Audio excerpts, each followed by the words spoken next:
Nifty 26,000కి వెళ్తుందా? లేదా కిందకి 20,000కి పడిపోతుందా? అన్న కన్‌ఫ్యూజన్ చాలా మందికి ఉండొచ్చు. ఎందుకంటే కంటిన్యూయస్‌గా నిఫ్టీ కిందకొస్తూ 17% ఫాల్ అయిన తర్వాత ఇప్పుడు లాస్ట్ 2, 3 డేస్‌గా కొంత రీట్రేస్‌మెంట్ అనేదొచ్చింది. కొంత బయింగ్ అనేది జరిగింది. ఇప్పుడు ఈ బయింగ్ సస్టైన్ ఉండబోతోందా? ఇక్కడి నుంచి ఇంకా మార్కెట్ కిందకొస్తుందా అని అందరికీ డౌట్ ఉంది. ఎందుకంటే యూఎస్ ప్రెసిడెంట్ ట్రంప్ ఎవరైతే ఉన్నారో వాళ్ళు మన ఇండియన్ గవర్నమెంట్ మీద టారిఫ్స్ మీద అక్యూజేషన్స్ చేస్తున్నారు.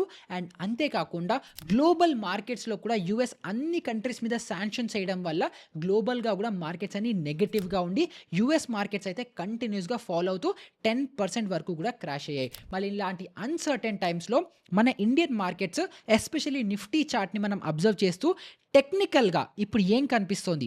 మార్కెట్స్ పైకెళ్ళేలాగా ఉన్నాయా? కిందకొచ్చేలాగా ఉన్నాయా? ఇమ్మీడియేట్ సపోర్ట్స్ ఏవున్నాయి? రెసిస్టెన్సెస్ ఏవున్నాయి? ఏ లెవెల్స్ మనల్ని ఐడెంటిఫై చేసుకోవాలి? అండ్ అంతేకాకుండా ఏదైతే ఇప్పుడు కన్‌ఫ్యూజన్ మార్కెట్‌లో ఉందో ఈ కన్‌ఫ్యూజన్ ఎప్పటి వరకు ఉండొచ్చు? ఇంకా ఇలానే వాలటైల్‌గా మార్కెట్స్ ఉండబోతున్నాయా? లేకపోతే ప్రాపర్‌గా మార్కెట్‌లో వన్ సైడ్ ర్యాలీ రాబోతుందా అని మనం ఈ వీడియోలో డిస్కస్ అనేది చేసుకుందాము. నా పేరు నిహాల్. మీరు చూస్తున్న మార్కెట్ ఫీడ్. ఇంకా మొదలు పెడదామా? సో వీడియోలోకొచ్చేస్తే ఇక్కడ నేను నిఫ్టీ చార్ట్‌ని ఓపెన్ చేసుకున్నాను డైలీ టైమ్ ఫ్రేమ్‌లో. సో మార్కెట్‌లో ఇప్పుడుంటున్న పానిక్ అవ్వచ్చు, ఫియర్ అవ్వచ్చు ఎందుకు స్టార్ట్ అయింది? మనకు ఆల్మోస్ట్ సెప్టెంబర్, అక్టోబర్ ఆ టైం నుంచి మార్కెట్ 26,400 పీక్‌ని క్రియేట్ చేసి అక్కడి నుంచి మార్కెట్ కంటిన్యూయస్‌గా ఇలా హయ్యర్ లోస్ ఫార్మ్ చేసుకుంటూ మార్కెట్ కంటిన్యూయస్‌గా కిందకి రావడం వల్ల మార్కెట్‌లో చాలా పానిక్ అనేది నడుస్తోంది. అండ్ మనం ఇక్కడ టాప్ నుంచి బాటమ్ వరకు మనం ఎంత ఫాల్ అయింది అని మనం కూడా చూసుకుంటే ఆల్మోస్ట్ 17% ఫాల్ అయింది కాబట్టి చాలా మందికి డౌట్స్ వస్తున్నాయి. ఇప్పుడు మార్కెట్ ఏదైతే ఈ రీసెంట్ రీట్రేస్‌మెంట్ ఉందో, సో ఏదైతే మనకి ఈ రీసెంట్‌గా ఈ చిన్న గ్రీన్ క్యాండిల్ ఏదైతే రీట్రేస్‌మెంట్ కనిపిస్తుందో ఇక్కడి నుంచి మార్కెట్ ఇలా పైకి వెళ్తుందా? లేకపోతే ఇక్కడి నుంచి మళ్ళీ కంటిన్యూ అయ్యి ఈ బ్రేక్ డౌన్ అయ్యి కిందకొస్తుందా అని చెప్పి చాలామంది భయపడుతున్నారు. సో ఫస్ట్ మనం దాన్ని అర్థం చేసుకునే కంటే ముందర మార్కెట్‌లో ఓవరాల్‌గా ట్రెండ్ ఎలాగుంది? మార్కెట్‌ని మనం ఒక స్టెప్ వెనక్కి తీసుకెళ్ళి బ్రాడర్ మార్కెట్‌లో ఫస్ట్ ఏం జరుగుతుందో ఆలోచించడానికి చూద్దాం. సో దీన్ని కొంచెం నేను జూమ్ ఔట్ చేసి చూస్తే నాకు ఇక్కడ ఏం కనిపిస్తోంది? కొంచెం జూమ్ ఔట్ చేస్తున్నాను. ఇప్పుడు ఇదేమో మన ఒక లాంగ్ టర్మ్ ట్రెండ్ ఏముంది అని చూద్దాం. సో ఇదేంటి మనకి 2019-20లో ఎప్పుడైతే మనకి కోవిడ్ ఫాల్ అయిందో అప్పటి నుంచి మనం ట్రెండ్‌ని అబ్జర్వ్ చేద్దాం. సో ఫస్ట్ నేను ఈ బాటమ్ నుంచి ఇక్కడ మనం ఇలా ట్రెండ్ లైన్ గీసుకుందాం. ఫస్ట్ గీసుకుంటే మనకేం కనిపిస్తోంది? ట్రెండ్ లైన్‌ని ఫాలో అవ్వుకుంటూ మార్కెట్ కంటిన్యూయస్‌గా ఇక్కడ సపోర్ట్స్ తీసుకుంటూ మార్కెట్ పైకెళ్తూ వచ్చింది. తర్వాత ఏం చేసింది? ఈ ట్రెండ్ లైన్ దగ్గర మార్కెట్ బ్రేక్ డౌన్ ఇచ్చి ఇప్పుడు కింద క్లోజింగ్ అని ఇచ్చి కింద సస్టైన్ అనేది అవుతుంది. సో ఓవరాల్‌గా మనకు మార్కెట్‌లో ఏం కనిపిస్తుంది? మార్కెట్ ఇప్పుడు బేరిష్ ట్రెండ్‌లో ఉంది. మేజర్ ట్రెండ్ లైన్ ఏదైతే లాంగ్ టర్మ్ ట్రెండ్ లైన్ ఉందో దీన్ని బ్రేక్ డౌన్ చేసిందని చెప్పి మనకి మార్కెట్‌లో ఇక్కడ కనిపిస్తోంది. కానీ ఒక గుడ్ థింగ్ ఏంటి అంటే ఇక్కడ మార్కెట్ సపోర్ట్ తీసుకునే అవకాశాలు ఎక్కువున్నాయి. అదెందుకు? ఇప్పుడు నేను ఇక్కడ ఇంకొక సపోర్ట్ జోన్‌ని డ్రా చేసుకుంటాను. సో ఇక్కడ మీరు చూడొచ్చు కదా! చాలా కన్సాలిడేషన్ జరిగింది. ఈ పెద్ద క్యాండిల్, సో ఏదైతే మీకు ఈ పెద్ద క్యాండిల్ కనిపిస్తుందో ఇది ఎలక్షన్ క్యాండిల్. సో ఈ జోన్ అంతా ఏంటంటే మంచి స్ట్రాంగ్ బయింగ్ జోన్. సో ఇక్కడే నేను ఇలా ఒక బాక్స్‌ని డ్రా చేసుకుంటే ఈ లెవెల్స్‌లో మనకేం కనిపిస్తుంది? ఒక సపోర్ట్ జోన్ ఉన్నట్టు మనకు కనిపిస్తుంది. So trend line break down అయినప్పటికీ కూడా ఒక హారిజాంటల్ సపోర్ట్ జోన్ దగ్గర మార్కెట్ సపోర్ట్ తీసుకోవడానికి అనేది ట్రై చేస్తోంది. సో పెద్ద లాంగర్ టైమ్ ఫ్రేమ్‌లో పెద్దగా చూస్తే బేరిష్‌నెస్ కనిపిస్తోంది. కానీ షార్ట్ టర్మ్‌లో ఇక్కడ మార్కెట్ కన్సాలిడేషన్ జోన్ దగ్గర ఉంది. లేదా ఇక్కడ సపోర్ట్ తీసుకునే అవకాశాలు ఉన్నట్టు మనకి ఈ సపోర్ట్ లైన్ దగ్గర మనకి కనిపిస్తోంది. తర్వాత ఇంకొంచెం స్టెప్ బ్యాక్ తీసుకొని ఒకసారి మార్కెట్ ప్యాటర్న్‌ని అబ్జర్వ్ చేసుకోవడానికి ట్రై చేద్దాం. సో దానికి నేను ఇక్కడ పాత్ అనే ఈ టూల్‌ని యూజ్ చేస్తాను. సో మార్కెట్ 2019 క్రాష్ తర్వాత ఇక్కడ నుంచి మార్కెట్ ర్యాలీ అనేది స్టార్ట్ అయింది కదా! సో ఫస్ట్ ఇక్కడ నుంచి స్టార్ట్ అయింది. కంటిన్యూయస్‌గా పైకెళ్ళింది. తర్వాత మార్కెట్ కిందకొచ్చింది. మళ్ళీ పైకెళ్ళింది. మళ్ళీ కిందకొచ్చింది. మళ్ళీ పైకెళ్ళింది. ఇక్కడ వరకెళ్ళింది అనుకుందాం. మళ్ళీ చిన్నగా కిందకొచ్చింది. మళ్ళీ కంటిన్యూయస్‌గా మార్కెట్ పైకెళ్ళి ఇప్పుడు మార్కెట్ కిందకొచ్చింది. సో ఇప్పుడు మీరు ఇక్కడ అబ్జర్వ్ చేయాల్సింది ఏంటి? మార్కెట్ ఎప్పుడైనా వేవ్ ఫార్మ్స్‌లో మూవ్ అవుతుంది. అంటే ఫస్ట్ కిందకెళ్తుంది. తర్వాత పైకొస్తుంది. తర్వాత కిందకెళ్తుంది. మళ్ళీ పైకెళ్తుంది. హయ్యర్ హైస్ క్రియేట్ చేసుకుంటూ. సో మార్కెట్ ఇక్కడ ఒక లో క్రియేట్ చేసింది. తర్వాత సెకండ్‌లో ఇక్కడొచ్చింది. తర్వాత థర్డ్‌లో ఇక్కడొచ్చింది. ఫోర్త్‌లో ఇక్కడొచ్చింది. ఫిఫ్త్‌లో మనకి ఇప్పుడు కరెంట్‌గా ఇక్కడ రీట్రేస్‌మెంట్ అయ్యి ఇక్కడ కన్సాలిడేషన్ లాంటిది జరుగుతోంది కాబట్టి ఇది ఒక లో క్రియేట్ చేసింది అని అనుకుందాం. సో ఎప్పటి వరకైతే మార్కెట్ ఈ మన హారిజాంటల్ సపోర్ట్ జోన్‌ని బ్రేక్ చేసి మార్కెట్ కిందకి రాదో అప్పటి వరకు మార్కెట్స్‌లో మళ్ళీ మేజర్ నెక్స్ట్ సెల్ ఆఫ్ వస్తుంది అని మనం కన్ఫర్మ్‌గా చెప్పలేము. సో ఇక్కడ మనం ఈ హయ్యర్ హై ప్యాటర్న్స్ లేకపోతే ఈ ప్యాటర్న్‌లో ఈ పైకి అప్ ట్రెండ్ ప్యాటర్న్‌లో చూసుకుంటే ఏమో అనిపిస్తుంది మార్కెట్ మోస్ట్లీ ఇక్కడ స్లోగా ఇలా కొంచెం కన్సాలిడేట్ అయ్యి మళ్ళీ మార్కెట్ పైకైనా వెళ్ళొచ్చు. లేదా కన్సాలిడేషన్ తర్వాత బ్రేక్ డౌన్ ఇస్తే కనుక మళ్ళీ ఈ 20,000 లెవెల్స్ 18,000 లెవెల్స్ ఏదైతే ఉందో ఈ లెవెల్ వరకు రావచ్చు అని చెప్పి మనము మార్కెట్‌లో చార్ట్‌ని చూసి అనలైజ్ అనేది చేసుకోవచ్చు. సో ఇదేమో మనకి ఇక్కడ వరకు ఈ అబ్జర్వేషన్ కనిపించింది. ఇప్పుడు నెక్స్ట్ మీకు ఇంకొక ఫిబొనాచి రీట్రేస్‌మెంట్ వేసి ఆ అబ్జర్వేషన్ కూడా మీకు చూపించడానికి ట్రై చేస్తాను. సో ఫస్ట్ మనకి మార్కెట్ ఏం చేసింది, మన ర్యాలీ ఇక్కడ స్టార్ట్ అయింది కదా. సో ఇక్కడి నుంచి మొత్తం టాప్ వరకు మనము ఫిబొనాచి రీట్రేస్‌మెంట్ వేసుకుంటే మనకి ఇక్కడ మార్కెట్ ఏంటి 23% జోన్ ఫిబొనాచి రీట్రేస్‌మెంట్ జోన్ దగ్గరే సపోర్ట్ తీసుకోవడానికి ట్రై చేస్తుంది. సో అది కూడా మనకి ఒక పాజిటివ్ సైన్ లాగా కనిపిస్తుంది. ఇదేమో మనం అప్ ట్రెండ్‌లో చూస్తుంటే, సో ఇంత పెద్ద అప్ ట్రెండ్ ఏదైనా మనం కన్సిడర్ చేస్తుంటే మనం ఆల్మోస్ట్ ఇక్కడ 32% జోన్ అంటే ఈ 19,000-20,000 లెవెల్స్ వరకు వచ్చినా కూడా ప్రాబ్లం లేదు ఇంత పెద్ద ర్యాలీ కన్సిడర్ చేస్తే అని మనకి ఫిబొనాచి టూల్ కూడా చెప్తోంది. అండ్ నేను మీకు ఇందాక ఏం చెప్పాను, ఈ సపోర్ట్ జోన్ బ్రేక్ అయ్యి మార్కెట్ కిందకు వస్తుంది అంటే ఇదే జోన్ వరకు రావచ్చు అని కూడా నేను మీకు ఇందాక చెప్పాను కదా. సో అక్కడ వరకు మనం ఎక్స్పెక్ట్ చేసి మార్కెట్ ఇన్ఫ్యాక్ట్ అక్కడ వరకు పడినా కూడా మనం ప్యానిక్ అవ్వద్దు, ప్రాబ్లం లేదు. కానీ అది అవుతుందా లేదా అని మనకి ఈ సపోర్ట్ జోన్ బ్రేక్ అయితే మనము కన్సిడర్ చేసుకొని అప్పుడు మనం డిసైడ్ చేయొచ్చు మార్కెట్ ఇంకా పడుతుందా లేదా అని. తర్వాత మనము ఈ పై నుంచి కిందకి ఇక్కడ ఇంకొక ఫిబొనాచి రీట్రేస్‌మెంట్ వేసుకుందాం. సో ఇప్పుడు ఇదేమో మనం అప్ ట్రెండ్‌లో ఉన్న ఫిబొనాచి వేసుకున్నాం కదా. సో ఇప్పుడు ఇది రీట్రేస్‌మెంటా ఇంకా ఫాల్ కంటిన్యూషన్ అవుతుందా లేదా, దానికి లెవెల్స్ మనకి ఎక్కడ ఉంటాయని అనుకుంటే ఈ టాప్ నుంచి మనం ఇంకొక ఫిబొనాచి లెవెల్స్ ఇలా కిందకి వేసుకుందాం. సో ఇక్కడ మనకి ఏం కనిపిస్తుంది, దీన్ని డిలీట్ చేస్తున్నాను.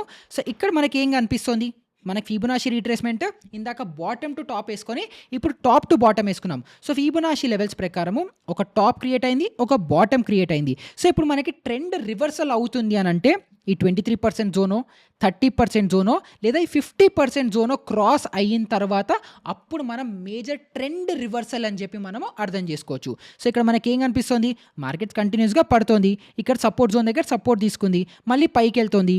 సో ఇక్కడ మనకి 23,000 జోన్ లెవెల్స్, సో ఇక్కడ మీరు చూడొచ్చు ఇక్కడ లెవెల్స్ కూడా కనిపిస్తాయి 23,000, 23,625, 24,126 అని. సో ఇక్కడ మనకి ఏం కనిపిస్తుంది, 23,000 లెవెల్ ఏదైతే ఉందో ఇది మనకి ఫస్ట్ ఇమ్మీడియట్ రెసిస్టెన్స్ జోన్గా మనకి ఫిబొనాచి రీట్రేస్‌మెంట్ అనేది చెప్తోంది.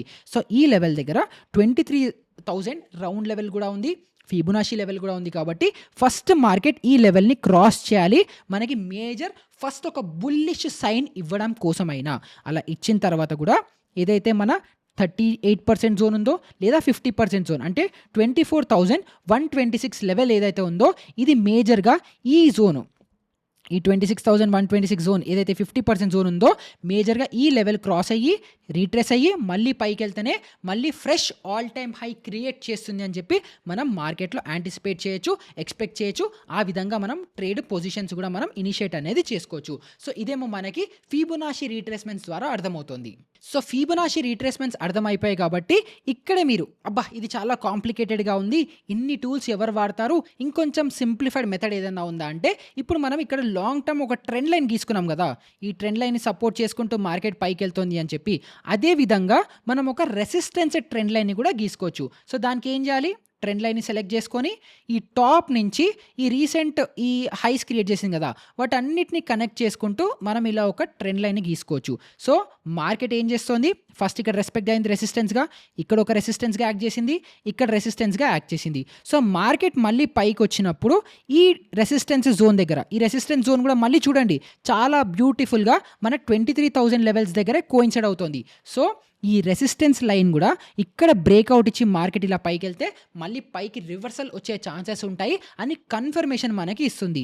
సో ఫిబొనాచి రీట్రేస్‌మెంట్ లెవెల్తో అవ్వచ్చు, ఇలా ట్రెండ్ లైన్స్తో అవ్వచ్చు, సైకలాజికల్ ప్రైస్ యాక్షన్ లెవెల్స్తో అవ్వచ్చు, దేంతో అయినా సరే మనకి ఈ లెవెల్స్ అన్నీ కూడా 23,000 అవ్వచ్చు, మనకి 24,200 లెవెల్స్ అవ్వచ్చు, ఇలాంటివన్నీ మనకి రౌండ్ లెవెల్స్ కనిపిస్తున్నాయి. కాబట్టి ఆ లెవెల్స్ని మనం కేర్ఫుల్గా అబ్జర్వ్ అనేది చేసుకోవాలి రివర్సల్ కోసము. తర్వాత ఎవరైతే ఇప్పుడు రీసెంట్‌గా పానిక్ అయిపోతున్నారో, మార్కెట్ ఇంకెంత పడుతుంది, మళ్ళీ ఎప్పుడు లేస్తుంది, ఇలా వి షేప్‌లో మళ్ళీ మార్కెట్ ఇలా పైకెళ్ళిపోతుందా అని ఎవరైతే ఎక్స్‌పెక్ట్ చేస్తున్నారో, వాళ్ళకి ఒక చిన్న క్లారిటీ ఆఫ్ థాట్ లేదా మార్కెట్స్ అసలు ఎలా మూవ్ అవుతాయి అన్నది మనం అర్థం చేసుకుందాం.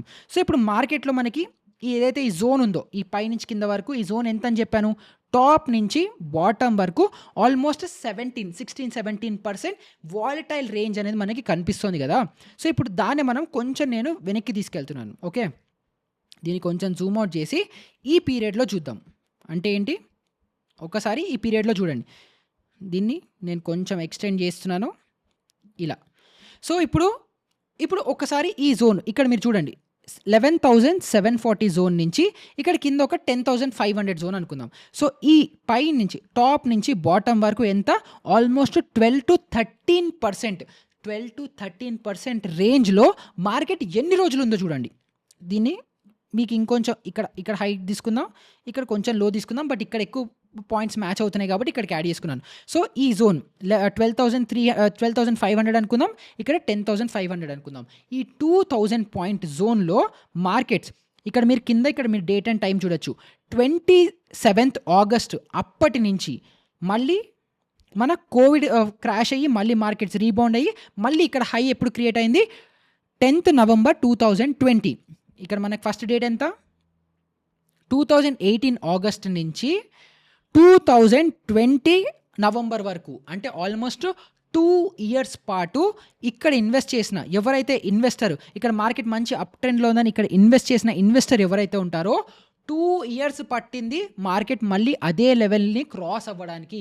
సో, 2 ఇయర్స్ కన్సాలిడేషన్ జోన్‌లో ఉంది. అదే 12% జోన్‌లో మధ్యలో ఒక మేజర్ డిప్ కూడా వచ్చింది. ఇదేమో మనం 2018లో జరిగింది.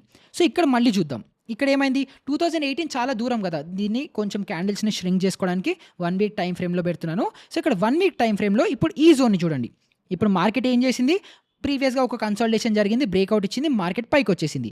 వచ్చిన తర్వాత ఏదైతే మనకి ఇక్కడ జోన్ కనిపిస్తుందో, సో, ఈ జోన్ అంతా, ఈ జోన్ చూడండి ఎంతుంది.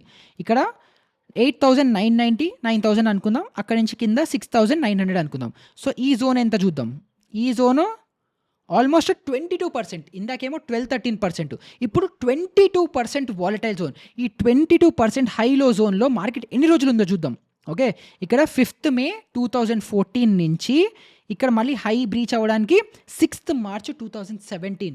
14 నుంచి 2017 అంటే 3 ఏళ్ళు మార్కెట్ ఒకటే జోన్‌లో సైడ్ వేస్‌గా ఇలా వాలటైల్‌గా ఒకటే జోన్‌లో మార్కెట్ ఉండిపోయింది. ఇదేమో మనకి 2013లో. దీన్ని ఇంకొంచెం వెనక్కి తీసుకెళ్దాం. ఇక్కడ మళ్ళీ చూడండి. చాలా లాంగ్ పీరియడ్ వరకు మార్కెట్ కన్సాలిడేట్ అవుతుంది. ఇదెప్పుడు 30th ఆగస్ట్ 2010 నుంచి 17th ఫెబ్ 2014 వరకు. 2010 ఆగస్ట్ ఎక్కడ? 2014 ఫిబ్రవరి ఎక్కడ? Almost 3.5 years. 3.5 ఇయర్స్ మార్కెట్ ఈ జోన్‌లో కన్సాలిడేట్ అవుతుంది. దీని రేంజ్ ఎంత? ఇది మళ్ళీ 25%. సో, ఇక్కడ మీరు అర్థమవుతుందా నేనేం చెప్తున్నానో? 25% జోన్‌లో 3.5 ఇయర్స్ కన్సాలిడేట్ అయింది. తర్వాత ఈ 25% జోన్ ఏదైతే ఉందో ఆల్మోస్ట్ మళ్ళీ 3 ఏళ్ళు కన్సాలిడేట్ అయింది. తర్వాత మనకి మళ్ళీ ఈ 12-13% జోన్ ఏదైతే ఉందో ఇందులో 2 ఏళ్ళు కన్సాలిడేట్ అయింది. సో, ఇక్కడ మీరు చూస్తే అన్నీ చాలా నియర్ బై ఉన్నాయి. సో, మన మార్కెట్ ఏం చేస్తుందంటే ఒక బ్రేక్‌ఔట్, ఇక్కడ మీరు చూడొచ్చు. మార్కెట్ ఇక్కడ నుంచి బ్రేక్‌ఔట్ ఇచ్చింది ఈ జోన్ నుంచి. కంటిన్యూస్‌గా మార్కెట్ మొమెంటమ్ ఇచ్చి పైకిచ్చింది. కానీ ఎప్పుడైతే హై క్రియేట్ చేస్తుందో మార్కెట్ మళ్ళీ ఒక డిప్ ఇస్తుందో, ఇచ్చిన తర్వాత ఇదే జోన్‌లో 1-2 ఇయర్స్ మార్కెట్ కన్సాలిడేట్ అవుతుంది. మార్కెట్ అలాగే మూవ్ అవుతుంది. సో, ఇప్పుడు సిమిలర్ ప్యాటర్న్ మనము ఇక్కడ చూసాము, ఇక్కడ చూసాము, ఇక్కడ చూసాము. కానీ మళ్ళీ ఎప్పుడైనా చూసామా? మళ్ళీ కొంత మనం అలానే కన్సాలిడేషన్ ప్యాటర్న్ మళ్ళీ మనం ఇక్కడ కూడా అబ్జర్వ్ చేయొచ్చు. సో, ఇక్కడ చూస్తే ఇక్కడ మనకి అలాంటిది ఒక చిన్న కన్సాలిడేషన్ జోను. ఇదెంత? ఆల్మోస్ట్ మళ్ళీ 15% కన్సాలిడేషన్ జోన్. ఇదెంత? 2021 ఆగస్ట్ నుంచి 2022 మే వరకు. ఇది ఒక 6-7 మంత్స్ కన్సాలిడేషన్ పీరియడ్ జరిగింది. మనం ప్రీవియస్ సైకిల్స్‌లో చూస్తే 2 ఇయర్స్ ఒకటి, 3 ఇయర్స్ ఒకటి అలా ఉన్న దగ్గర ఇది జస్ట్ 6-7 మంత్స్ కన్సాలిడేషన్ మాత్రమే జరిగింది. మార్కెట్స్ కంటిన్యూస్‌గా పైకి మూవ్ అవ్వుకుంటూ వెళ్ళిపోయాయి. సో, మార్కెట్ ఇప్పుడు ఏం చేస్తుంది? ఇలా డిప్ వచ్చినప్పటికీ మళ్ళీ మార్కెట్ మన టూల్ ఏది? యెస్. సో, మళ్ళీ మార్కెట్ ఇక్కడి నుంచి ఇలా పైకెళ్ళొచ్చు, మళ్ళీ కిందకి రావచ్చు, మళ్ళీ పైకెళ్ళొచ్చు, లేదా స్లోగా పైకెళ్ళొచ్చు. ఈ జోన్ ఏదైతే ఉందో, ఈ 15-20% జోన్ ఏదైతే ఉందో, ఈ జోన్‌లో నెక్స్ట్ 2 ఇయర్స్ లేదా 3 ఇయర్స్ కూడా కన్సాలిడేట్ అయ్యే అవకాశాలు చాలా ఉన్నాయి. ఇక్కడ నుంచి మార్కెట్ ఒకవేళ బ్రేక్ డౌన్ అయింది అనంటే మళ్ళీ ఈ జోన్ వరకు వచ్చి మళ్ళీ అప్పుడైనా కూడా స్లోగా రీబౌండ్ అయ్యి మళ్ళీ స్లోగా పైకెళ్ళడానికి టైం పడుతుంది. ప్రతిసారి మార్కెట్ కోవిడ్ ఫాల్‌లో అయినట్టు సడెన్‌గా ఇలా పడి వి షేప్ రికవరీ లాంటివి మార్కెట్‌లో ఎప్పుడూ జరగవు. అదే నేను మీకు ఇప్పుడు హిస్టారికల్‌గా ప్యాటర్న్ కూడా చేసి చూపించాను. సో మనం మార్కెట్‌లో ఇలాంటప్పుడే ఇలా పడుతున్నప్పుడు ఎస్ఐపీస్ కంటిన్యూ చేసుకుంటూ, ఇలా మేజర్ డిప్స్ వచ్చినప్పుడు ఇలాంటి సపోర్ట్ జోన్స్ దగ్గర లంసమ్ ఇన్వెస్ట్మెంట్స్ లాంటివి చేసుకుంటూ ఎస్ఐపీస్ కంటిన్యూ చేస్తే అవి లాంగ్ టర్మ్‌లో మనకి మంచి ప్రాఫిటబుల్ ఇస్తాయి. అందుకే ఇన్వెస్టింగ్ చేసేటప్పుడు ఏం చెప్తుంటాము, ఎప్పుడైనా సరే ఇండెక్స్‌లో ఇన్వెస్ట్మెంట్స్ చేస్తున్నాము, అది లార్జ్ క్యాప్ అవ్వచ్చు, మిడ్ క్యాప్ అవ్వచ్చు, స్మాల్ క్యాప్ అవ్వచ్చు, minimum 5 to 10 years holding capacity ఉండాలి. ఎవరు ఎటు పోయినా సరే మార్కెట్ కింద పడిపోతుంది అమ్మేయండి అని చెప్పినా కూడా మీరు ఈ ప్యాటర్న్స్ అన్నిటిని అబ్జర్వ్ చేసుకొని మార్కెట్ 2-3 ఇయర్స్ వరకు కూడా కన్సాలిడేట్ అయ్యే అవకాశాలు ఉన్నాయి అని చెప్పి మెంటల్గా ఫిక్స్ అయ్యి మీరు మీ డిసిప్లిన్తో ఎస్ఐపీస్ని కంటిన్యూ చేసుకుంటేనే అప్పుడే మీరు మార్కెట్ నుంచి లాంగ్ టర్మ్ వెల్త్ అనేది క్రియేట్ చేసుకోగలుగుతారు. సో ఇప్పుడు మీరు నన్ను పర్సనల్గా అడిగితే నేను ఇప్పుడు మార్కెట్ ఇక్కడ నుంచి కిందకి పడింది అనుకోండి, ఇంకా హ్యాపీ. ఈ జోన్ దగ్గరకు వచ్చింది అనుకోండి, నేను ఇక్కడ మంచి లంసమ్ ఇన్వెస్ట్మెంట్స్ చేసుకోవచ్చు. ఎందుకంటే టాప్ టు బాటమ్ ఆల్మోస్ట్ ఒక 30-40% కరెక్షన్ జరుగుతుంది. లేదు మార్కెట్ ఇక్కడే పైకి వెళ్ళింది, కిందకు వచ్చింది, ఇదే జోన్లో నెక్స్ట్ 1-2 ఇయర్స్ ఉందంటే నా ఎస్ఐపీస్ని నేను కంటిన్యూ చేసుకుంటాను. మళ్ళీ మార్కెట్ ఎప్పుడైతే బ్రేక్అవుట్ ఇస్తుందో అప్పుడు నేను చాలా మంచి వెల్త్ అనేది క్రియేట్ చేసుకోగలుగుతాను. ఎందుకంటే ఈ టైం మొత్తంలో ఎప్పుడైతే అందరూ భయపడి ఎస్ఐపీస్ ఆపేశారో, ఇప్పుడు ఎస్ఐపీ స్టాపేజ్ రేషియో 109% ఉంది మార్కెట్లో. ఇండియాలో చూస్తే రీసెంట్ డేటా కూడా వచ్చింది. సో ఇలాంటప్పుడు ఎవరైతే అందరూ ఎస్ఐపీస్ ఆపేశారో నేను కంటిన్యూ చేసుకుంటూ నేను ఇన్వెస్ట్ చేస్తూ, ఎందుకు మార్కెట్ స్ట్రక్చర్ నాకు అర్థమైంది, నా కళ్ళ ముందర చార్ట్లో కనిపిస్తుంది. సో ఇలాంటప్పుడు నేను నా ఎస్ఐపీస్ని కంటిన్యూ చేసుకుంటే మార్కెట్స్ ఎప్పుడైతే ఇప్పుడు నెక్స్ట్ 1 ఇయర్లో మార్కెట్స్ బ్రేక్అవుట్ ఇస్తాయా నాకు తెలీదు, 2 ఇయర్స్లో ఇస్తాయా ఇవ్వచ్చు, 3 ఇయర్స్లో డెఫినెట్గా ఇస్తుంది. సో అప్పుడు నేను మంచి వెల్త్ అనేది జనరేట్ చేసుకోగలుగుతాను. ఎందుకంటే స్లోగా నెలకి 10,000 వేస్తున్నా అనుకున్నా కూడా, నెలకి 5,000 వేస్తున్నాను అనుకుందాం, అలా అనుకున్నా కూడా నేను 1 ఇయర్లో ఆల్మోస్ట్ 60,000 వేస్తున్నాను. నెక్స్ట్ 2-3 ఇయర్స్లో ఆల్మోస్ట్ ఒక 2 లక్షలు వేస్తాను అనుకుందాం. ఆ 2 లక్షలు బ్రేక్అవుట్ ఇచ్చి అప్పుడు 15-20-30% మార్కెట్ కనుక షూట్ అయింది అని అనుకుంటే నా 2-3 లక్షలు నేను ఏదైతే ఇన్వెస్ట్ చేశానో అదే నాకు 4 lakhs 5 lakhs వరకు కాంపౌండ్ అయ్యి నాకు వెల్త్ అనేది జనరేట్ చేసి పెడుతుంది. సో ఇలాంటి టైంలో మీరు మార్కెట్లో స్ట్రక్చర్ ఏం జరుగుతుంది, ఇది మార్కెట్లో కన్సాలిడేట్ అవ్వడం ఓకే అని అర్థం చేసుకొని దాన్ని బట్టి మీరు డెసిషన్స్ అనేవి తీసుకోవాలి. సో చాలా సింపుల్గా నట్షెల్లో మీకు మార్కెట్స్లో ఎస్ఐపీస్ కంటిన్యూ చేసుకోండి, పాజిటివ్గా ఉండొచ్చు అని చెప్పేశాను. అండ్ ఆల్ టైమ్ హై అంత ఈజీగా రాకపోవచ్చు అని కూడా మీకు ఇప్పటికీ అర్థమైపోయి ఉండాలి. అండ్ ఇంకా చాలా కాన్సన్ట్రేటెడ్గా ఎవరైతే షార్ట్ టర్మ్లో మార్కెట్ ఏం జరుగుతుంది అని ఆలోచిస్తూ షార్ట్ టర్మ్లో మార్కెట్లో ఏం జరగచ్చు అని వెయిట్ చేస్తున్నారో వాళ్ళకు కూడా చెప్పేశాను కదా, ఈ 23,000 లెవెల్స్ ఏవైతే ఉంటాయో ఇవి క్రూషియల్. ఈ లెవెల్స్ క్రాస్ అయితే మనం 23 ఫస్ట్ 800 జోన్స్, తర్వాత 24 100 200 జోన్స్ వరకు కూడా మార్కెట్స్ పైకి వెళ్ళే అవకాశాలు ఉంటాయి. అండ్ ఒకవేళ మార్కెట్స్ కనుక ఈ 22,000 జోన్, ఇది చాలా క్రూషియల్ జోన్, చాలా ఇంపార్టెంట్ సపోర్ట్ జోన్, ఇది కనుక బ్రేక్ డౌన్ అయితే మార్కెట్స్ మళ్ళీ కింద వరకు వచ్చి 20,000 లెవెల్స్ ఏదైతే మనకి ఇక్కడ ప్రీవియస్ స్వింగ్ కనిపిస్తుందో ఇక్కడ వరకు కూడా మార్కెట్ వచ్చే అవకాశాలు మనకి కనిపిస్తున్నాయి. అండ్ ఇలాంటప్పుడే నేను ఒక ఇండికేటర్ కూడా యూజ్ చేస్తాను, అది ADX అని. సో ఇదేంటంటే మార్కెట్లో ఎంత స్ట్రెంత్ ఉంది అని మనకు కనిపిస్తుంది, ఆ స్ట్రెంత్ కూడా స్లోగా వీక్ అవ్వడం కనిపిస్తుంది. కాబట్టి మోస్ట్లీ మార్కెట్స్ ఇక్కడ కన్సాలిడేషన్ జరిగి తర్వాత breakout break down market decide చేసుకునే అవకాశాలు మనకి ఎక్కువ అనేది కనిపిస్తున్నాయి. సో వీడియో త్రూ మీకు టెక్నికల్స్గా చార్ట్ ప్యాటర్న్ని ఎలా అర్థం చేసుకోవాలి, నేను టెక్నికల్స్గా చార్ట్స్ని చూసి ఎలా అనలైజ్ చేస్తాను, అండ్ రీసెంట్గా నా ఇంగ్లీష్ పాడ్కాస్ట్లో కూడా నేను నా లంసమ్ ఇన్వెస్ట్మెంట్స్ ఎప్పుడు చేస్తాను, ఎప్పుడు ఆపేశాను, ఎప్పుడు హోల్డ్ చేశాను, ఎప్పుడు అడిషనల్గా యాడ్ చేశాను అని ఆల్రెడీ చెప్పాను. అవంతా నేను ఇలానే అనలైజ్ చేసి దీని బేసిస్ మీదే చేస్తుంటాను. సో ఈ వీడియో త్రూ ఇప్పుడు కరెంట్ మార్కెట్ స్ట్రక్చర్ ఏంటి, ఇది ఏదో అబ్నార్మల్గా మార్కెట్లో ఎప్పుడు చూడండి జరుగుతుందా లేకపోతే చాలా కామన్ది జరుగుతుందా అని మీకు ఆల్రెడీ అర్థం అయిపోయిందని అనుకున్నాను. అండ్ ఈ వీడియో రిలేటెడ్ మీకు ఇంకా ఎలాంటి డౌట్స్ ఉన్నా కూడా కింద కమెంట్స్లో అడగండి. అండ్ అంతేకాకుండా ఎస్ఐపీస్ కంటిన్యూ చేస్తున్నారా, ఆపేశారా, ఏం చేస్తున్నారో కూడా నాకు కింద కమెంట్స్లో చెప్తే నాకు కూడా అర్థమవుతుంది. దాన్ని బట్టి నేను మీకు ఎలా హెల్ప్ చేయగలుగుతాను అని, దానికి బెటర్ వీడియోస్ నేను మీకు అందరికీ చేయగలుగుతాను. సో వీడియో వాల్యుబుల్గా అనిపిస్తే ఎవరైతే మార్కెట్స్ ఇదేంటి ఇలా పడిపోతున్నాయి, నేను ఎప్పుడు చూడలేదు, నేను ఎంటర్ అయిన తర్వాత మార్కెట్స్ క్రాష్ అవుతున్నాయా అని బాధపడుతున్న వాళ్ళందరికీ ఈ వీడియోని షేర్ చేసి, ఇది absolutely normal, markets 2-3 years consolidation జోన్లో ఉండి అప్పుడు బ్రేక్అవుట్ ఇచ్చే అవకాశాలు ఉంటాయని మనకి మార్కెట్ ప్యాటర్న్ చెప్తోంది అని కూడా వాళ్ళకి అష్యూరెన్స్ ఇవ్వడానికి ఈ వీడియోని వాళ్ళతో షేర్ చేసి మార్కెట్ ఫీడ్ని సబ్స్క్రైబ్ చేయడం మర్చిపోకండి. ఇలాంటిది ఇంకొక మంచి ఇంట్రెస్టింగ్ వీడియోతో మళ్ళీ మీ ముందరికి వచ్చేస్తాను. అప్పటి వరకు గుడ్ బై.